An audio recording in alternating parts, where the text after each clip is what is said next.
कि जब तक आप डरते रहोगे तब तक क्या होगा, आपका फैसला कोई और लेता नहीं, ठीक है ना। उसकी दुकान बहुत बढ़िया चलती थी और दुकान में सिर्फ क्या थी, अगरबत्तियां। किसकी दुकान थी, अगरबत्तियां। उसने अपनी दुकान के आगे एक बहुत बड़ा बोर्ड लगाया था और उसमें क्या लिखा था कि इस दुकान में सुगंधित अगरबत्तियां मिलती है। क्या लिखा था। तो तब एक दूसरा आया, बहुत जानकार था, उसने बोला कि आपने ऐसे क्यों लिखा कि हमारे यहाँ बहुत सुंदर अगरबत्तियां मिलती है, हमारी क्यों लिखा आपने, हमारी को मिटा दो। उसने क्या कर दिया, एक प्रिंटर आउट वाले को बुलाया और उसमें पेंट किया और उस हमारे को हटा दिया। अब क्या रहेगा इस पे, सुगंधित अगरबत्तियां मिलती है। तब तक दूसरा आया, उसने क्या बोला कि जब आपने अगरबत्तियां रखी है तो सुगंधित ही होंगी, दुर्गंध तो आती नहीं है। उसने क्या करा, उस सुगंधित को भी हटा दिया। तब क्या रह गया, अगरबत्तियां। फिर तीसरा आया, तीसरे ने बोला कि सर आपकी दुकान में जब अगरबत्तियां हैं, अगरबत्तियां तो मिलेंगी और क्या मिलेगी, आपने ऐसे क्यों लिखा है कि अगरबत्तियां मिलती है।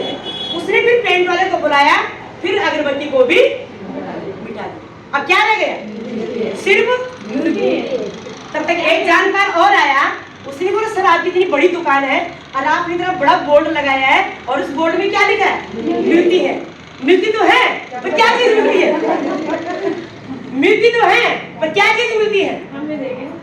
उसने फिर पेंट वाले को बुलाया और वो मिलती भी हटा।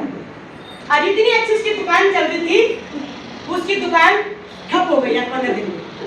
क्यों ठप हुई, क्योंकि दुकान में तो बहुत बड़ा सामान लगाया रखा था उसने।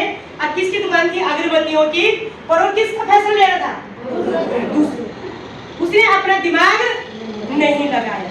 क्या करा, उसके जितने भी ग्राहक थे कोई उसकी दुकान में नहीं आया। उसकी दुकान में मक्खी बिन बना रही थी।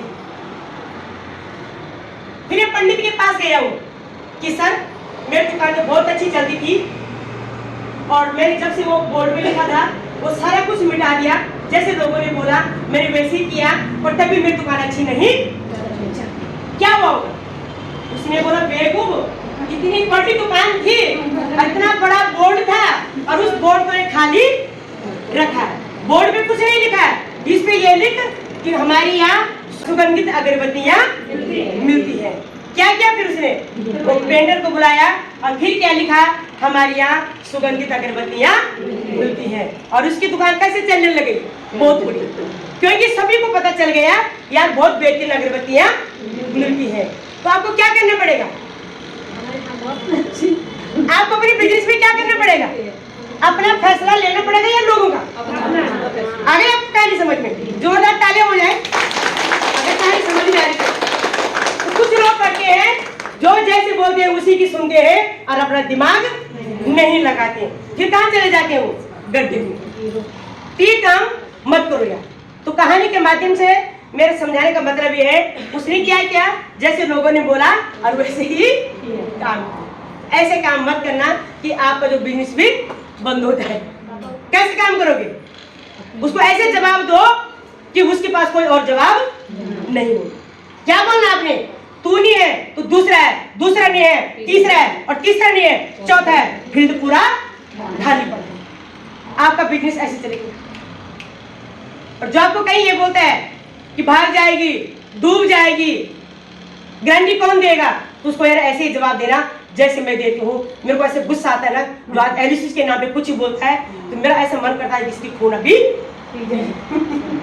ऐसे जुनून सबके अंदर होना चाहिए, क्योंकि यहाँ से हमने बहुत कुछ सीखा है और मिला भी है और मिल भी रहा है और मिलेगा भी। कितने लोग चाहते हैं, ठीक है, विश्वास रखो यार।